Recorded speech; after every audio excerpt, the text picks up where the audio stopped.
Manolo Rodriguez, if you have a question, please unmute yourself. Yes, Asaya, nice to see you hooping back in the court.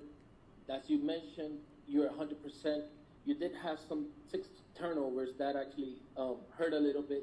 But how did you feel, being back? And not only yourself, but also looking at your teammates like Joe Johnson, that a lot of people have been talking a lot about him and his future and also your future. How do you feel about you two being together at the court? Overall, I feel amazing. I mean, my win is great. I'm in pretty good shape. Physically, I'm 100%. So, I'm not like sugarcoating that. I mean, I think if you watch today, like I'm moving better than I have the last 3 years.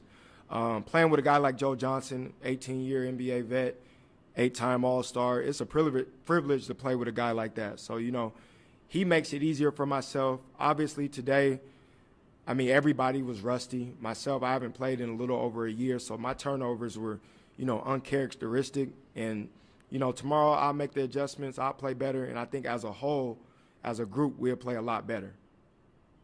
IT, just one more question. You mentioned physicality. This FIBA is very different than the NBA. How do you feel it was, it was really a big of a difference, or it's pretty normal as NBA? No, it's definitely different than in NBA. You look at somebody wrong in the NBA, you will get a foul.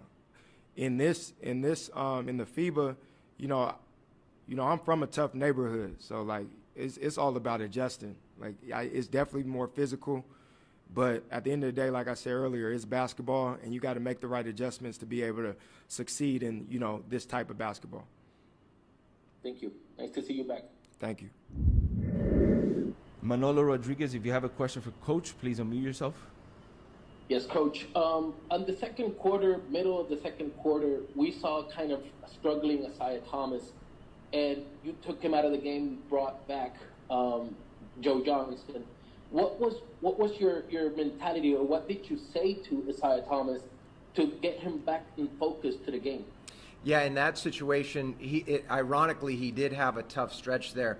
The interesting part is that it wasn't for the tough stretch. He had 2 fouls, and we definitely did not want to get him. We had let him stay out there for a little bit, similar to when he got his 3rd in the second half. And so with only 5 fouls allowed, we really felt we were rolling the dice leaving him out there in a couple of those situations, and one of them was there. So we left him out for a little bit, and again, he did struggle for a stretch with a couple of turnovers, but also had a steal, I believe, in that sequence. But the bottom line is really it was the fouls we were more concerned with than anything else. And then in reference to Joe, although he may have come in back in that time, it wasn't specifically for Isaiah. I think he was so solid for us all night. He was the Joe Johnson that we've all seen for years, with how solid he is and how steady he is.